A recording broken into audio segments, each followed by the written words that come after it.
اس کے بادشاہ بنتے ہی ایرانیوں میں گویا نئی جان پڑ گئی۔ وہ سب مسلمانوں کے خلاف اٹھ کھڑے ہوئے۔ جن علاقوں پر مسلمانوں نے قبضہ کر لیا تھا وہاں بھی بغاوت کے شعلے بھڑک اٹھے۔ مسلمان چاروں طرف سے خطرات میں گھر گئے۔ سیدنا مثنی رضی اللہ عنہ نے ان حالات کی اطلاع امیر المومنین کو دی۔ انہوں نے حکم بھیجا اپنی فوج کو سمیٹ کر عرب کی سرحد کی طرف ہٹ آئیں۔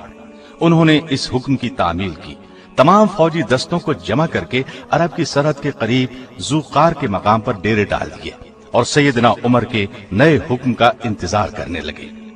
ادھر امیر المومنین سیدنا عمر نے سارے عرب میں منادی کرا دی کہ لوگ ایرانیوں کے خلاف جہاد کے لیے تیار ہو جائیں اور مدینے پہنچے۔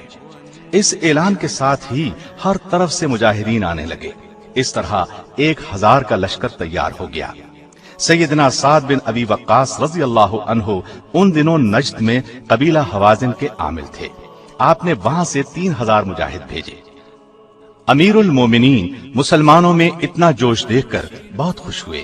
تمام مجاہدین کو لے کر مدینے سے باہر سرار کے چشمے پر پہنچے۔ مجاہدین کو وہیں قیام کرنے کی ہدایت کی، خود بھی ان کے ساتھ ٹھہرے۔ سارے لشکر کی صف بندی کی، پھر فرمایا میرا ارادہ ہے کہ اس لشکر کے ساتھ میں خود جاؤں۔ عام مجاہدین کو آپ کے اس فیصلے کا علم ہوا تو وہ بہت خوش ہوئے، لیکن بڑے بڑے صحابہ نے مشورہ دیا کہ امیر المومنین کا مدینے سے باہر جانا کسی صورت مناسب نہیں۔ سیدنا عمر نے اس مشورے کو قبول کر لیا۔ اب سوال یہ پیدا ہوا کہ عراق بھیجے جانے والے لشکر کا امیر اور سپہ سالار کون ہو؟ بڑے بڑے صحابہ سے اس بارے میں مشورہ ہوا۔ آخر سیدنا عبد الرحمن بن عوف کی تجویز پر طے پایا کہ اس لشکر کا سپہ سالار سیدنا سعد بن ابی وقاص رضی اللہ عنہ کو بنایا جائے۔ سیدنا عمر نے اس وقت خط لکھ کر سعد بن ابی وقاص کو بلا بھیجا۔ چند دن بعد آپ مدینے پہنچ گئے۔ امیر المومنین نے انہیں عراق کی مہم کا سپہ سالار مقرر فرمایا۔ جھنڈا ان کے ہاتھ میں دیتے ہوئے بہت سی نصیحتیں کی، ہدایات دی، پھر انہیں عراق جانے کے لیے تیار ہونے کی ہدایت کی۔ سیدنا سعد بن ابی وقاص رضی اللہ عنہ عراق کے لیے روانہ ہونے لگے تو امیر المومنین نے اس وقت ان سے فرمایا ہر مصیبت میں صبر اختیار کریں، اللہ کے ہر حکم کی اطاعت کریں، گناہوں سے بچیں اور نیک کاموں کے ذریعے فتح طلب کریں۔ سیدنا سعد بن ابی وقاص نے آپ کو یقین دلایا کہ وہ ہر حال میں اللہ کی رضا کو اپنے سامنے رکھیں گے، اپنے ساتھیوں کو خوش رکھنے کی ہر ممکن کوشش کریں گے۔ اس کے بعد جھنڈا ہاتھ میں لیا اور 4000 مجاہدین کے لشکر کے ساتھ روانہ ہوئے۔ امیر المومنین انہیں رخصت کرنے کے لیے خود گئے۔ سعد بن ابی وقاص نے مدینے سے روانہ ہونے کے بعد سالبہ کے مقام پر پڑاؤ ڈالا۔ یہاں 4000 کا لشکر اور پہنچ گیا۔ انہیں بھی امیر المومنین عمر رضی اللہ عنہ نے روانہ کیا تھا۔ اس کے بعد بھی وقفے وقفے سے دستے ان کے پاس آتے رہے، یہاں تک کہ سالبہ میں ان کے پاس 20,000 فوج جمع ہو گئی۔ 3 ماہ تک وہاں ٹھہرنے کے بعد سیدنا سعد نے وہاں سے کوچ کیا اور شراف کے مقام پر پڑاؤ ڈالا۔ اس دوران میں سیدنا مثنی رضی اللہ عنہ وفات پا گئے۔ جسر کی لڑائی میں انہیں زخم آئے تھے، وہ زخم بگڑ گئے اور آپ انہی زخموں سے چل بسے۔ انتقال سے پہلے انہوں نے اپنی جگہ بشیر بن خصاصیہ رضی اللہ عنہ کو اپنی فوج کا سپہ سالار مقرر کیا اور انہیں وصیت کی کہ ان کا پیغام سعد بن ابی وقاص رضی اللہ عنہ کو دے دیا جائے۔ جہاں تک ممکن ہو عرب کی سرحد کے قریب رہ کر ایرانیوں سے جنگ کریں۔ اللہ تعالی مسلمانوں کو فتح دے تو پھر بے دھڑک ایران کے اندر گھس جائیں۔ بشیر بن خصاصیہ اپنی فوج کے ساتھ شراف میں سعد سے آ ملے۔ اس فوج کی تعداد 8000 کے قریب تھی۔ انہوں نے سعد کو مثنی کی وفات کی خبر سنائی، انہیں بہت صدمہ ہوا۔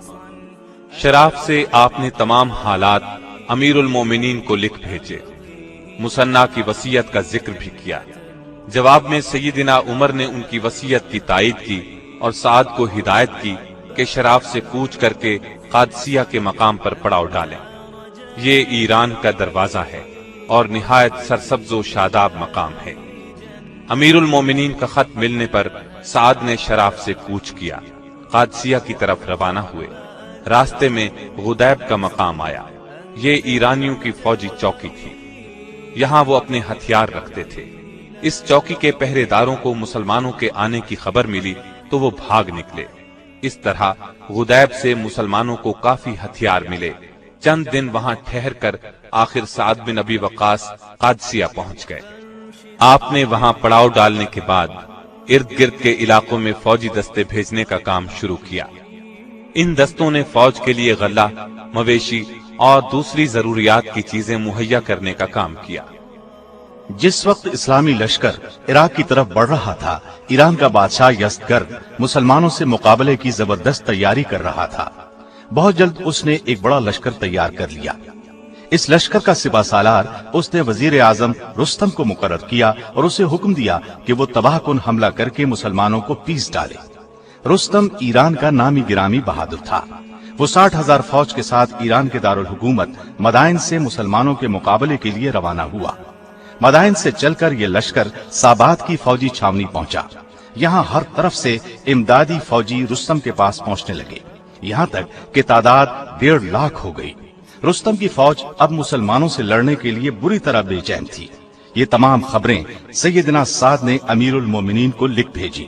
ادھر سے جواب ملا، ایرانی فوجوں کی کثرت اور ساز و سامان سے گھبرانے کی ضرورت نہیں، اللہ پر پورا بھروسہ رکھیں، اسی سے مدد مانگے۔